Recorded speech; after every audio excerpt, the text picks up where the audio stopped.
BERT, Reading in Both Directions. Part 3, The Core Innovation. What BERT actually does.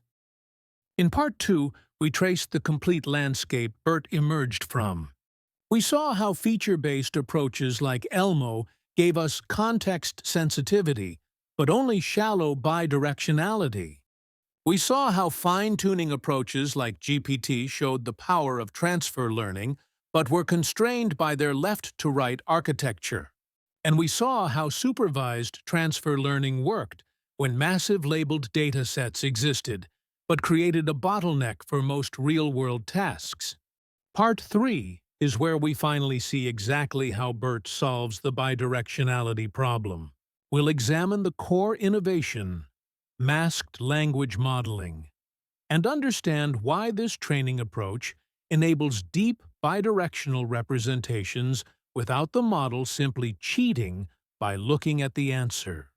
We'll also look at the special tokens BERT uses and see how it compares architecturally to GPT. By the end of Part 3, you'll understand the central mechanism that makes BERT work and why this approach represents a genuine breakthrough rather than just another incremental improvement. Let's begin.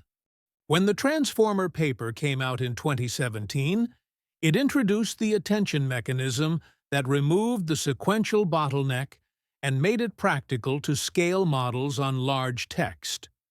Very quickly, the research community split into two directions. One camp took the Transformer decoder and trained it like a classic language model. Predict the next word given the words to the left. That family of ideas ultimately leads to GPT-style systems, outstanding at generation. The other camp asked a different question. What if the goal is understanding, not just generation? Instead of restricting every token to left context, what if each token could attend to both left and right context from the start? That is BERT's central move, a deep bidirectional transformer encoder trained to produce representations that are useful across many tasks. Now, the big idea here is bidirectional encoding, and let me show you why this matters with a concrete example. Imagine you're reading this sentence. The bank was steep and covered with wildflowers. If you're only reading left to right, which is how GPT-style models work, by the time you reach bank, you only know what came before, the. You don't yet know about steep and wildflowers, so you have to maintain uncertainty.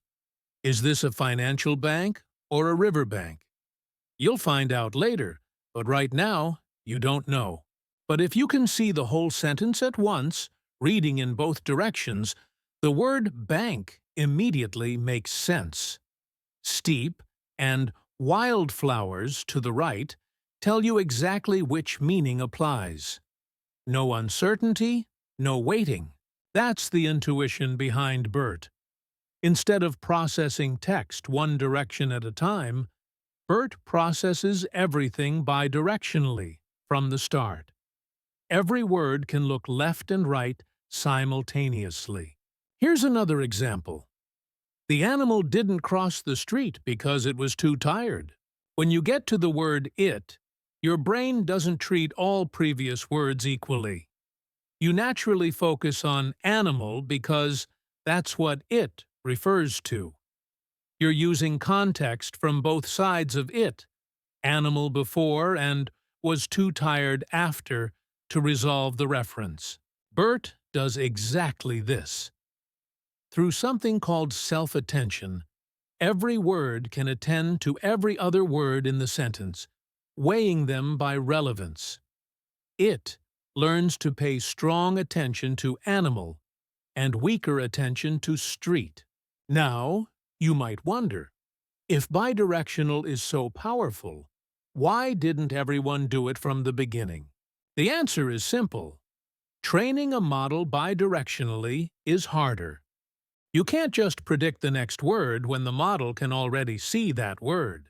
That would be cheating, like taking a test where all the answers are visible. So BERT needed a different training strategy. Let's see how the authors solved this. They came up with two training tasks that let BERT learn without any human labs. BERT learns language understanding from massive amounts of unlabeled text. Billions of words from books and Wikipedia. No human annotations required. It does this through two clever training tasks. Task 1 is masked language modeling. During training, BERT selects about 15% of word piece tokens and asks the model to predict what's missing. For those selected positions, it usually replaces the token with mask, but sometimes uses a random token or leaves it unchanged while still predicting the original word. Think of it like a fill-in-the-blank exercise. The sentence might be, "The cat sat on the mask all afternoon." The model sees the, cat, sat, on, the, then the mask, then all, afternoon.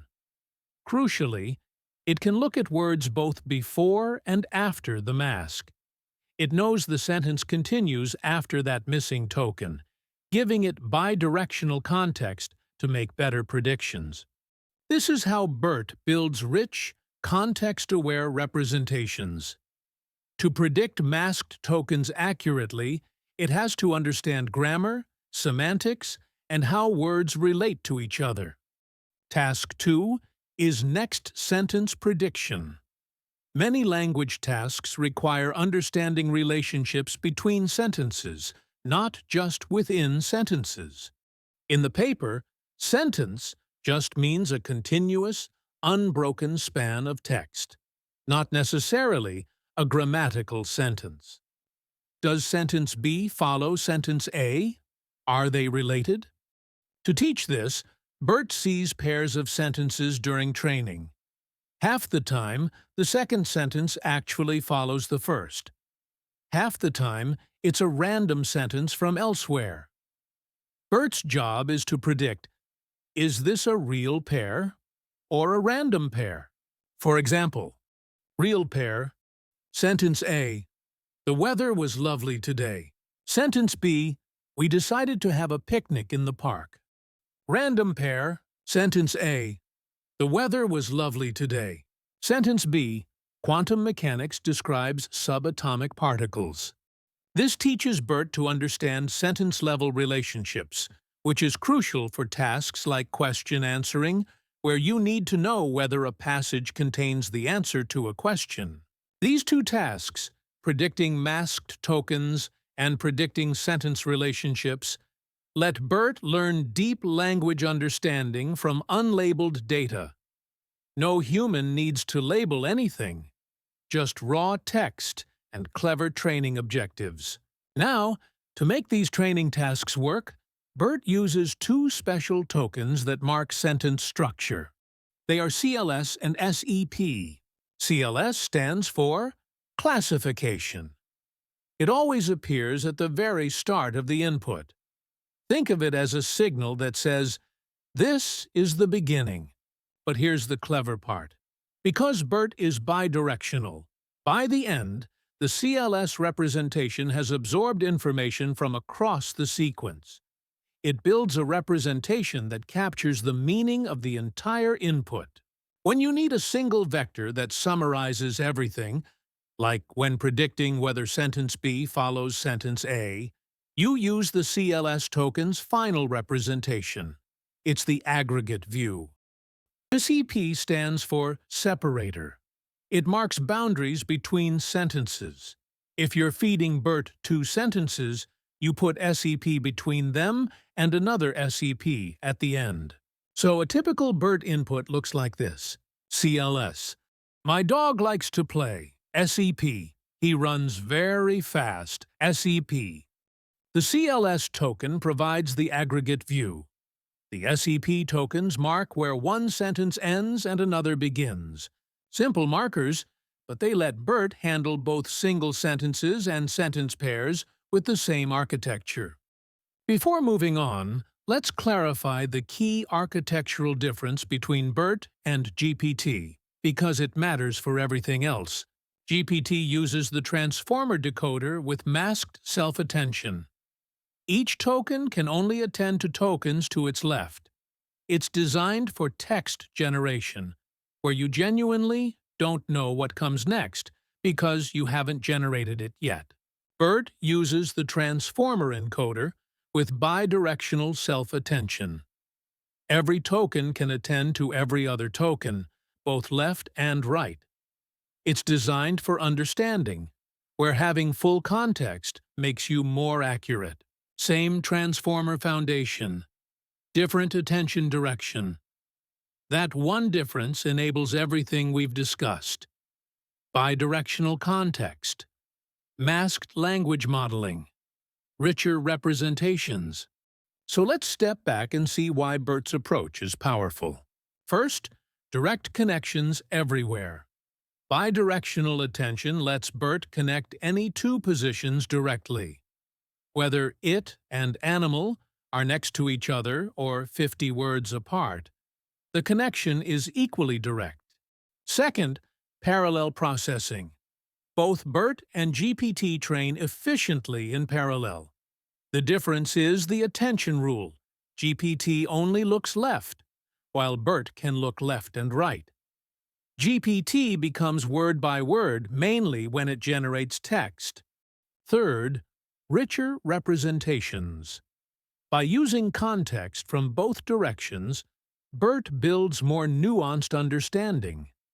Bank in riverbank gets different attention patterns than bank in money bank, and the model learns those distinctions naturally. Fourth, learning without labels. The masked language modeling and next sentence prediction tasks let BERT learn from billions of words of unlabeled text. No expensive human annotation required. That's the core innovation. Bidirectional encoding through the transformer encoder, trained with masked language modeling and next sentence prediction, using special tokens to mark structure. In Part 4, we'll dive into the architecture details. What are the actual model sizes?